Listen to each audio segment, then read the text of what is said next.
Rosemary leaf দিয়ে আজকে আমি তোমাদের সাথে শেয়ার করব একটি দারুণ দুর্দান্ত হেয়ার ফল রিডিউসের জন্য যে একটা হেয়ার সিরাম হয় সেটা আমি ঘরোয়া পদ্ধতিতে বানিয়ে দেখাবো। তো আমি এটার জন্য নিয়ে নিলাম 10-12টা লবঙ্গ আর হচ্ছে 1 টেবিল চামচের মতো রোজমেরি লিফ। এটা তোমরা যে কোনো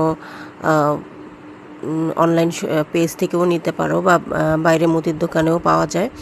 তো এটা হচ্ছে জাস্ট আমি 1 মগ পানির মধ্যে ভিজিয়ে রেখেছিলাম, সকালবেলা ভিজিয়ে রেখেছিলাম। এরপর রাতে আমি এটা ভেজানো হয়ে গেলে আমি তোমার দেখো এটার কেমন হয়েছে কালারটা।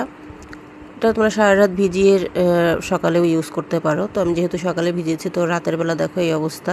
এখন আমি এটা ভালো করে একটা স্ট্রেনার দিয়ে পানিটা আলাদা করে নিচ্ছি।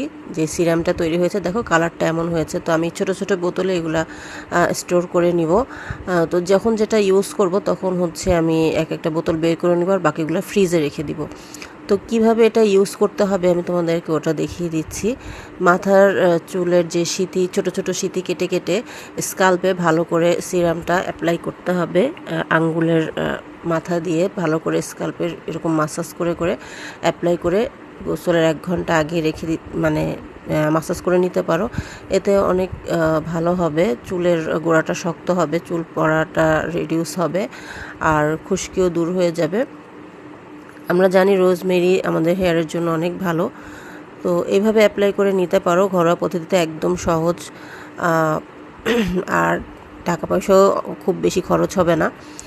তো এভাবে ট্রাই করে দেখতে পারো, তোমাদের অনেক উপকার হবে। আমি তো উপকার পেয়েছি। তো পুরো মাথাটা এভাবে মাসাজ করে রেখে দিবে গোসলের 1 ঘন্টা আগে। তো বাকি যে আমার বোতল ছিল ওটা আমি ফ্রিজে রেখে দিলাম। তো ভালো থেকো, আল্লাহ হাফেজ।